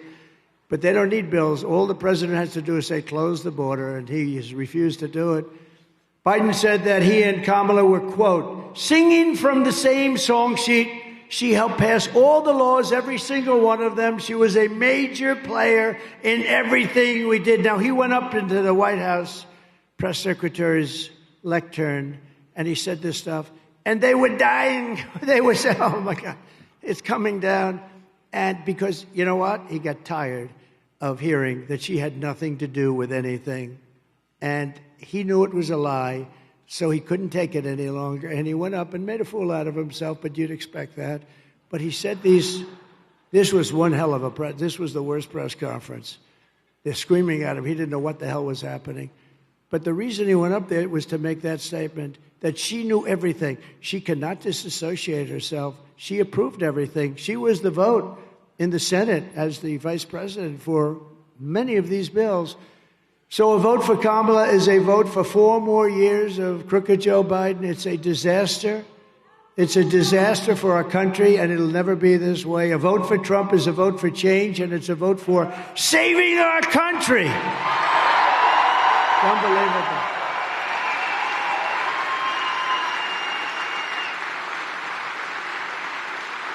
So if Kamala, just in sort of closing up, if Kamala enacts her agenda, she'll destroy America. Our agenda will make America safer and wealthier than ever before.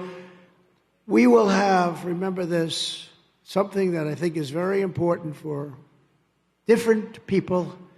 We will have no tax on tips.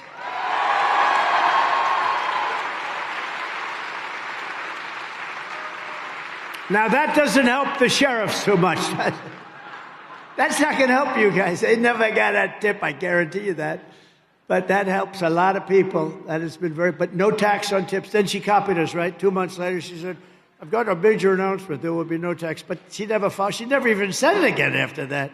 No, but the difference is we get it done. You know, they talked about education, and they talked about the debt for student debt. And they failed on it. They failed on everything. The student debt, a lot of people didn't like it, but regardless, they said it. They kept saying it. They kept losing, and now it's a dead deal. It would be that way with these. No tax on tips. Ready? No tax on overtime if you work overtime. No tax. And you have a lot of overtime people here. You have a lot of people that work a lot of overtime. I used to hate to pay overtime, Troy. Oh, I used to hate to pay overtime. I did everything I could to get out of it. But you know what? It's a big deal. And I actually think that's going to be a benefit to our economy, an overall benefit. So it's no tax on tips, no tax on overtime. And are there any seniors in this particular place? I refuse to raise my hand. Okay, I'll raise. No tax, and this is big because you've been destroyed with your fixed incomes, you've been destroyed by inflation. No tax on Social Security for our seniors.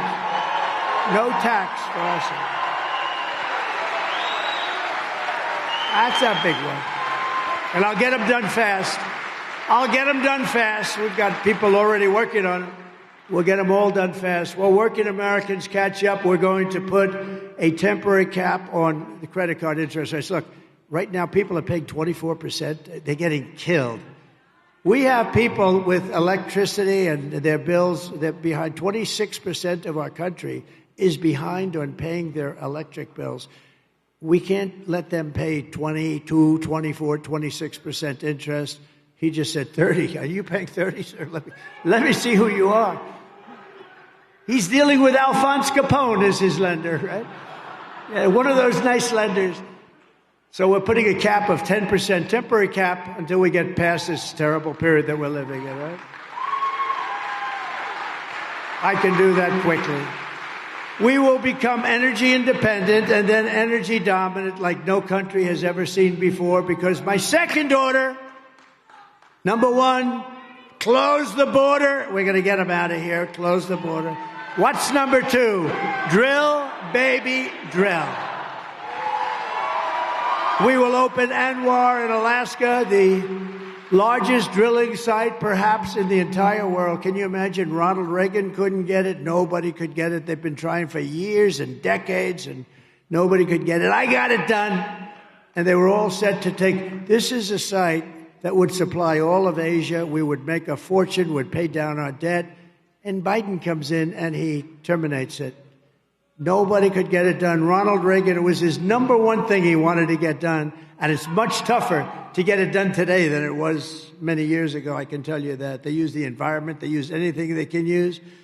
But we're going to tap the liquid gold. Look, we have more liquid gold under our feet than any other country in the world. We're going to start using our liquid gold instead of letting it sit there as we buy tar from Venezuela and other places.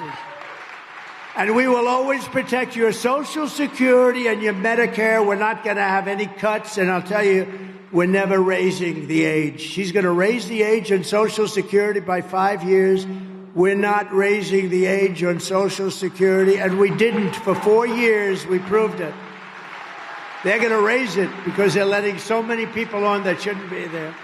I will settle the war in Ukraine. I will end the chaos in the Middle East, and I will prevent World War III. I'm going to prevent. Thank you. Thank you very much. And days ago, I was honored to receive the endorsement of many, many people far over 300 national security officials. They worked with me. The whole group got together. They endorsed me like they've never endorsed anybody before. Even some of the people that you sort of see were against me, they were in that list. They endorsed me. And some of them got a lot of money for a book. You know, they said, no, Trump is great. Trump is great. Well, we're going to pay you $2 million for a book. Well, he was okay. You know, you got to say bad. We're not giving you any money unless you say bad. That's what happens, but that's okay. But over 300, you know that, Troy? Biggest guys in the country, over 300 people that worked with us endorsed me, which is a record, and I'm very proud of it. Thank you very much. We call that peace through strength, and they believed in it too. Peace through strength. I will support universal school choice, very important. We will let federal education dollars follow the child instead of a propping up of a woke federal bureaucracy. And I will defend, I can't even believe I have to say this, I will defend parental rights. Can you believe it? Who would believe you had to say that? Can you imagine 10 years ago having to say that? You'd be embarrassed to have to say it, but we will protect the parents. I won't investigate parents at schools and school boards. These school boards have dominated this administration. I've never seen anything like it. The parents are arrested. The FBI goes after them.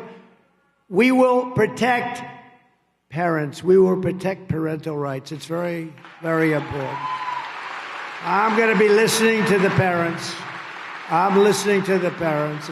We will rebuild our cities, including Washington, D.C., making them safe, clean, and beautiful again, and especially safe because of people like that. And we will keep the U.S. dollar as the world's reserve currency. It's under tremendous threat. Somebody said, well, how are you going to do that? You know, one of these stupid people that ask questions. I said, I'll tell you what I'm going to do. If a country wants to leave us and they want to not just consider us the world's currency, we have to be careful with it, too. We have to cherish it and take care of it. But it's very important. It'd be like losing a war. If somebody says from a country, we're going to pull out of the reserve currency, I will say the following. That's okay. But I'm going to charge you a 200% tariff on all the business you do in the United States of America, and it goes into effect today, and they will look at me and they will say, sir, we have decided to stay in the reserve currency, sir. Thank you very much. Thank you very much. Thank you very much. You know, Troy can tell you this. There are some people that say, we love Trump's policy, but we don't like Trump. And I say, no, because I actually think I'm a nice person. All I want to do is save our country. Okay, so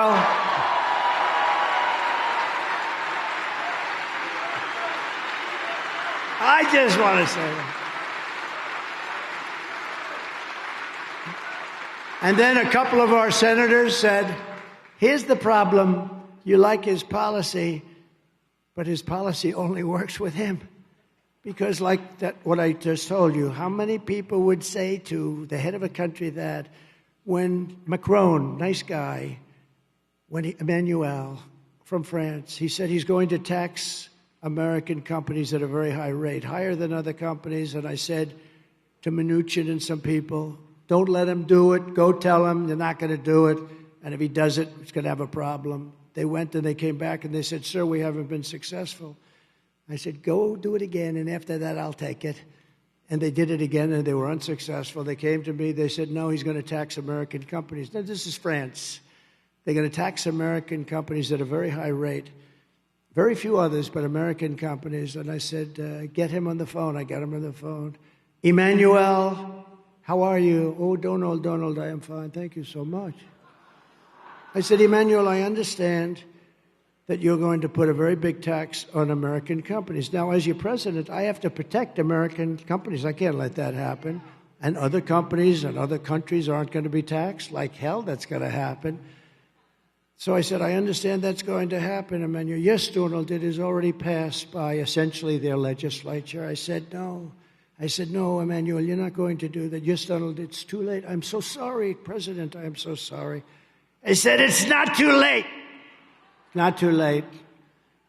Because if you do that, I'm going to put a 100% tariff on every bottle of wine and every bottle of champagne that you send into the United States of America.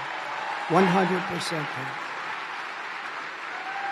And he said, that's not fair.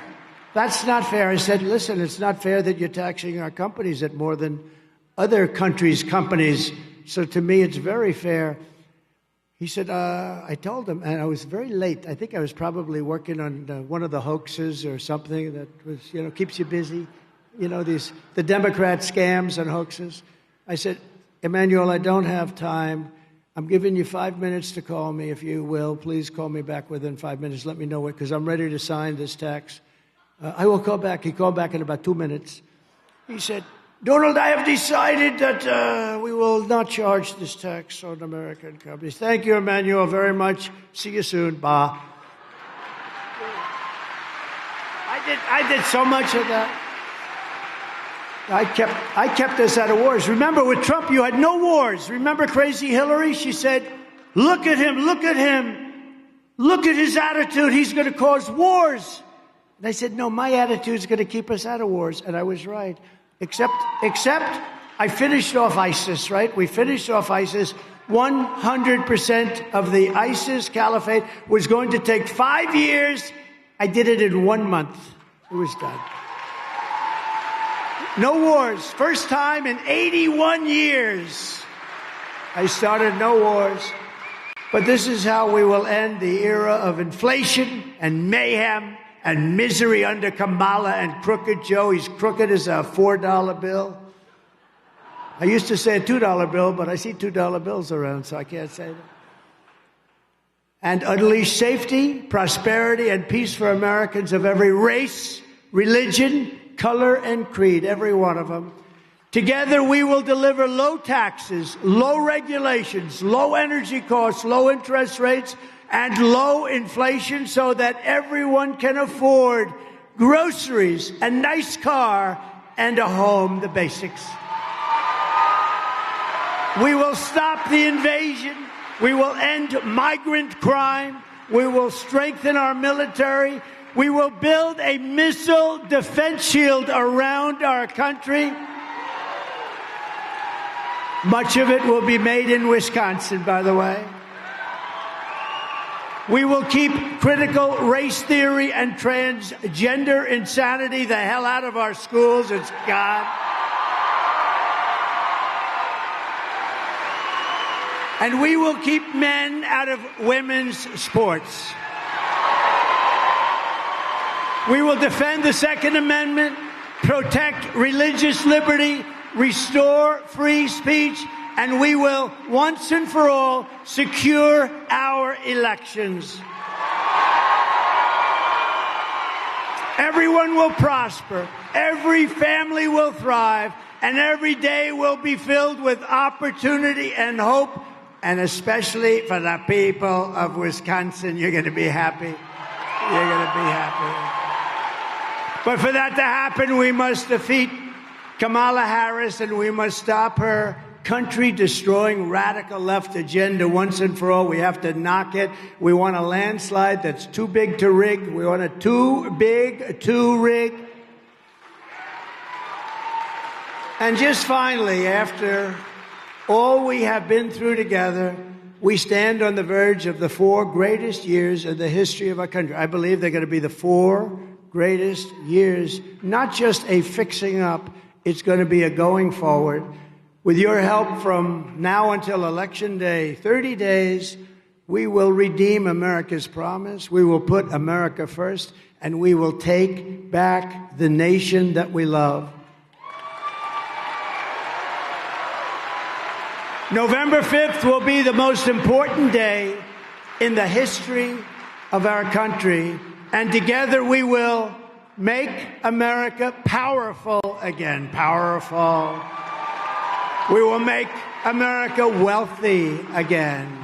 We will make America healthy again. We will make America strong again. We will make America proud again.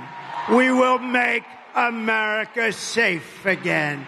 And we will make America great again. Thank you. Thank you, Wisconsin. Thank you. God bless you. God bless you. Thank you.